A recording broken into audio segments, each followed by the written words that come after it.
No te quedes fuera. Conversaciones de minería y energía con Nancy Pérez y Pamela Chávez. Cada martes y viernes a las 15 horas. Recursos con perspectiva. Recursos con perspectiva. Somos divoxradio.com. Y ustedes se preguntarán, ¿qué es esto de la disnea? La disnea es esta sensación de falta de aire. Y mi práctica profesional estuvo también inspirada en eso, en tener aire limpio para respirar, liderar la ley antitabaco, sentir que necesitábamos tener libertad y no contaminación. Y resulta que el doctor Canessa se tuvo que enfrentar a los 19 años a tratar de respirar simplemente el aire donde no había oxígeno, allá a 3.500 metros de altura. Doctor, ¿cómo es esto entonces de que luego de ser figura pública, empezó usted a tener figuración incluso política? Cuéntenos un poquitito ese aspecto de su vida. Bueno, viste que dice, no hay nadie a quien votar, no hay nadie a quien votar, y bueno, entonces hagamos un partido político y veamos cómo son estas posibilidades de incidir un poco en las relaciones, ¿no? Pero inmediatamente te transformás en un político, y ya los sobrevivientes de los Andes me pedían embajadas, y yo les decía, vení a trabajar, no vengas a embajadas. Es decir, enseguida te toman como político, y le tomé un gran respeto a los políticos, porque la gente habla con mucha ligereza de lo que son ellos, y sin embargo cuando tienen un problema en la empresa van a pedirle a algún político amigo que los ayude y que vaya un poco al límite de lo legal. Y que la política, bueno, es el arte de lo imposible, tiene códigos especiales. En la política no te apuñalan por la espalda, el puñal está en la pared y tú retrocedes y te lo clavas solo, ¿no? Pero no puedo escuchar eso, en serio. Así no, lo percibe usted.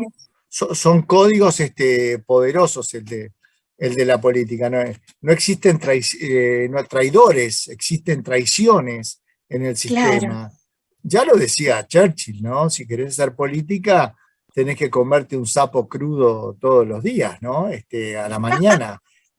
Porque tenés que transar con un montón de cosas que no estás de acuerdo. Tú representás una posición y tenés que negociar en situaciones totalmente inesperadas, ¿no?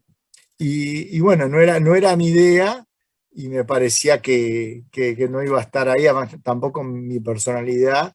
Era mucho mejor médico, que ya tenía 20 años de profesión, que político joven, ¿no? Notable eso, porque rechazó incluso un cargo a la vicepresidencia recientemente y decidió que hasta ahí llegaba su carrera en el mundo político, entiendo. Sí, ya estoy en otra etapa de la vida, ya no tengo la energía que tenía en ese momento. Creo que... Pero tenía hasta su eslogan, me contó. Sí, Carlitos Páez, si quieres pan en su mesa, vote a Canessa. Fuimos declarado partido no grato por la Sociedad de Diabéticos del Uruguay porque éramos discriminadores, ¿no?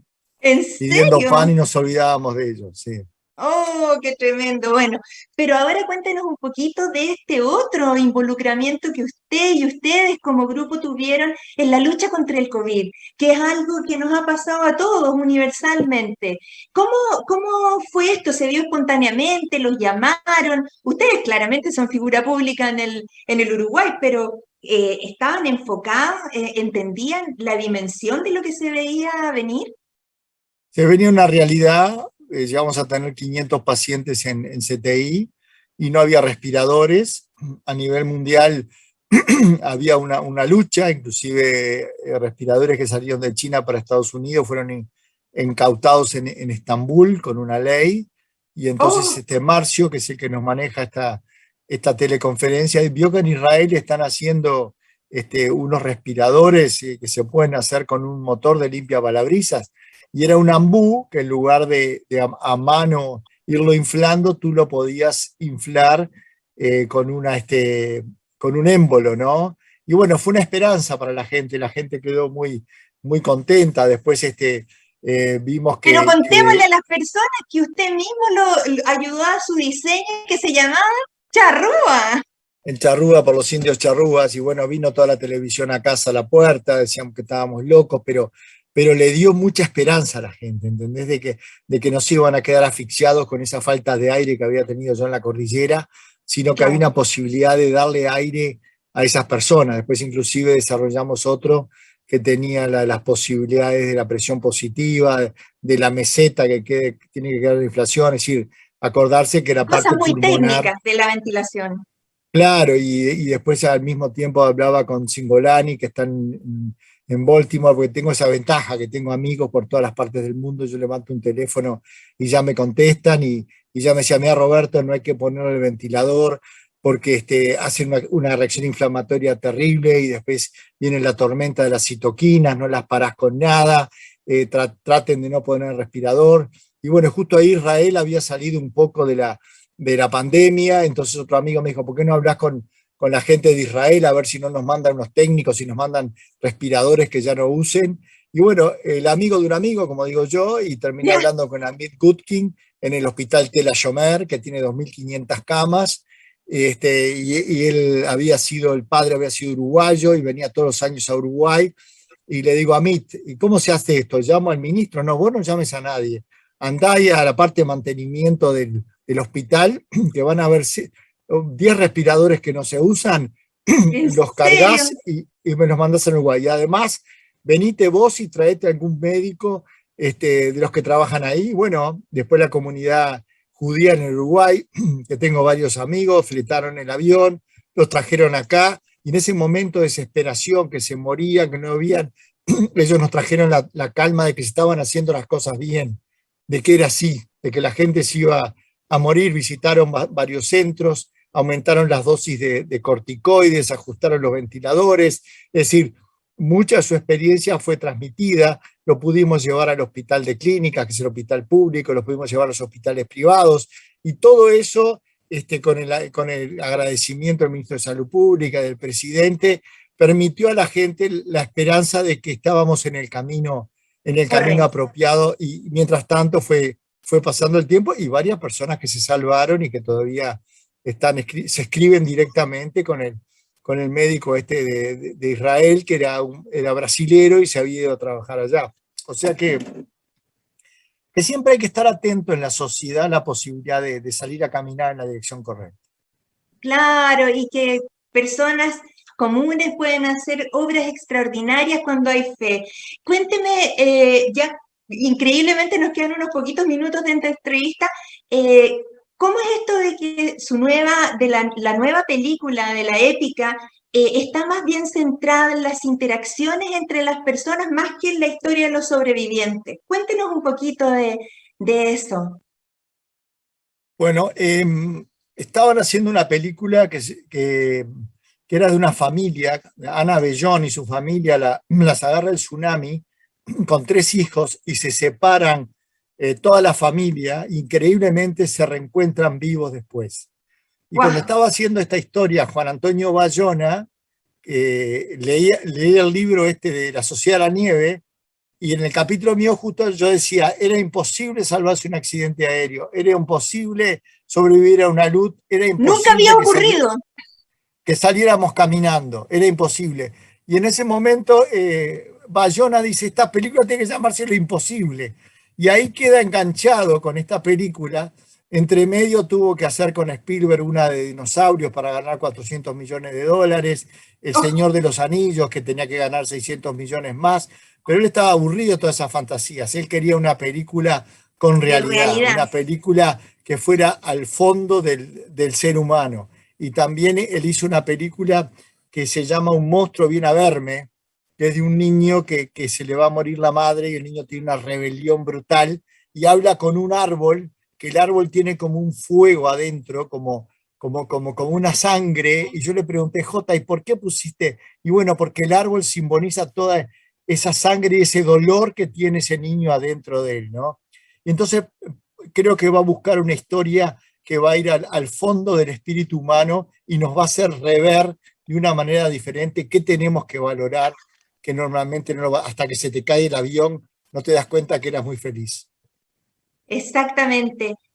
Nos quedan apenas unos 6, 5 minutitos de conversación. Se los quiero dejar completamente abiertos si nos quiere mandar un mensaje, tal vez de sus recuerdos, tal vez de sus perspectivas, de cómo 50 años no es nada, desde ese 1972 en que yo vi por primera vez su rostro en la televisión, en directo, arriba de unos caballos, y para mí fue el ideal, el héroe real sobre el que aferrarme cuando yo misma me perdí en la cordillera, pero ahora entendí de dónde salían los 33 pasos, porque usted dice 33 pasos y se me cortaba el aire. Era como lo máximo que se podía hacer. Cuéntenos, por favor, la pantalla es suya para que nos cuente lo que salga de su corazón. Y bueno, porque los 33 orientales en la Cruzada Libertadora eran unos héroes uruguayos que habían retomado el país y por eso lo habíamos hecho, ¿no? Es un poco esa idea que nosotros teníamos. Lo que no puedo dejar de saludar es a mis amigos del Old Boy de Chile, a los del Grange, los Old Grangonians. Los Old Ay, mi Boy, hijo como es dicen ranquista, ellos. pero del San George. Bueno, los rivales eternos del St. George, que bueno, que nos han acompañado durante todo este tiempo, que ahora en los 50 años que se va a lanzar la película nos vamos a reencontrar.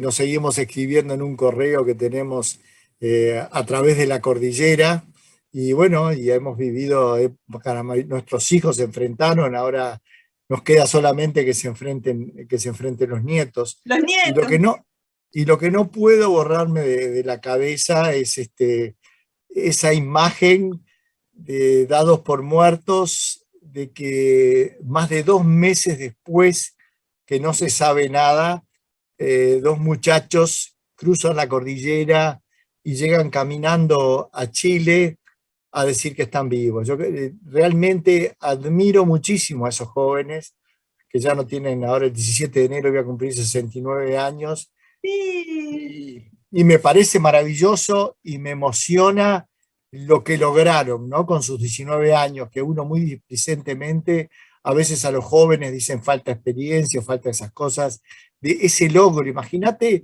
dejar al mundo atónito de que habían abandonado la búsqueda y aparecen 2 caminando. ¿Y dónde salieron? ¿Y quiénes son? El arriero mismo decía: yo no me imaginé que tanto tiempo después iba a venir alguien y que el avión había caído por ahí arriba, por la Sierra de San Hilario, decía. Es decir, una cosa totalmente ilógica, ridícula, para esa Navidad de Chile que estaba pasando esos momentos tan violentos Malo. y tan terribles, y una cosa tan sencilla como 2 jóvenes diciendo necesitamos ayuda, y que los encuentra nada menos que un arriero generoso, que no deja la montaña ni para su cumpleaños porque los pumas le comen los terneros, terneritos. y se va 3 horas a caballo, y no es que tomase el bus en el camino, tuvo que pedir a un camión de vialidad que lo llevara al destacamento de San Fernando, y cuando llega al destacamento de San Fernando y avisan a Santiago, la respuesta es: métanlo preso, ese hombre está mintiendo, no puede seguir dando esperanzas a los padres, es imposible, dice, pero tiene una carta que se vengo de un avión de la cordillera, soy uruguayo, y ahí es que tienen que dar vuelta, ¿no? Como como lo egoístas que somos, y vas por la calle y cae uno muerto y te corres para que no te salpique, y sin embargo tenemos que aprender de esa solidaridad de ese hombre de montaña que conoce lo que es la montaña, y que esos realmente tienen que ser los ejemplos de la humanidad, que normalmente nos estamos deslumbrados por una camioneta 4x4 de $200.000, o tratar de aferrarnos a todas esas cosas materiales, hasta que un día se te cae el avión y te dicen que tu hijo tiene una leucemia, o que nace una cardiopatía congénita, o que es una cardiopatía congénita, como me pasó hace poco, que era hijo de un compañero de clase de mi hijo y la madre de mi hija, con un tumor pericárdico intraútero, que estaba sentado arriba de la aurícula derecha y no dejaba que la sangre llegara, el feto en hidrops, y ahí agarré el teléfono y le mandé a Jack Rychek de Boston, porque yo sabía que había publicado unos casos de cirugía intraútero, y me dice: mandámelo ya porque se te muere, y lo operan intraútero, le abren la barriga a la madre, abren el útero, le tienen que hacer una vía venosa al feto, que es lo más difícil de todo, abren el tórax del feto y el cirujano me decía, Roberto, yo no podía sacarle todo el tumor, porque si yo voy a cortar un pedazo de aurícula derecha, este niño se muere, le tengo que sacar un poco de masa y cosen, meten para adentro, el niño nace prematuro, le tienen que volver a sacar todo el resto del tumor, y ahora tiene 5 años, se llama Juan, está en la clase de mis nietos y está tomando mate en la playa. Nació gringo porque nació allá en Filadelfia, pero es Uruguay. Y entonces empezás a ver todas esas cosas que te pueden pasar cuando caminas en la dirección correcta. Todo lo que escucho de usted me emociona. Estoy realmente sobrepasada de la emoción de haberlo conocido. Gracias a mi amiga Catalina Pinchak, doctora broncopulmonar pediátrica. Gracias a usted, doctor Canessa, por su historia de vida, por haber sobrevivido a ese terrible accidente, por esos 10 días caminando, pero que fueron 10 días caminando para toda una generación, desde hace 50 años en Chile y en el mundo, porque esto realmente es una historia épica que nunca antes ocurrió, que nunca ha ocurrido, ojalá que no ocurra después, pero ustedes no los llegaron a rescatar en unos jets a la cordillera, sino que ustedes salieron caminando por sus medios, sin tecnología. ¿Qué sería de alguien de 19 años hoy día sin GPS, sin celular y sin buscador? No sé, solo agradecimientos para ustedes por haber tenido una vida en la que no se le subieron los humos a la cabeza, sino que siguió siendo miembro de una sociedad que después de ser la sociedad de la nieve, ahora es la sociedad, ¿cierto?, de Uruguay, que es un país tan querido para nosotros. Me despido de usted porque se nos está acabando ya el tiempo, y a mis auditorios les digo que nunca había tenido un invitado tan extraordinario como usted. Le mando un cariño grande a todas las personas y a las familias de las personas, de aquellos que tomaron ese avión ese día, y a ustedes, a los que volvieron, un abrazo muy, muy apretado. Déselo en mi nombre, y aquí también tiene una amiga, doctor. Un beso para usted. Un abrazo grande a mi querido Chile, que no me ha dado más que cariño y apoyo, así que me siento que nací de vuelta hace 50 años. Así es. Un abrazo a Laurita, que le dio su café con leche, que lo tuvo ahí rápidamente bien repuesto. Un abrazo a usted, querido doctor, y nosotros nos vamos a la última pausa musical. No te quedes fuera. Conversaciones de minería y energía con Nancy Pérez y Pamela Chávez. Cada martes y viernes a las 15 horas. Recursos con perspectiva. Recursos con perspectiva. Somos divoxradio.com.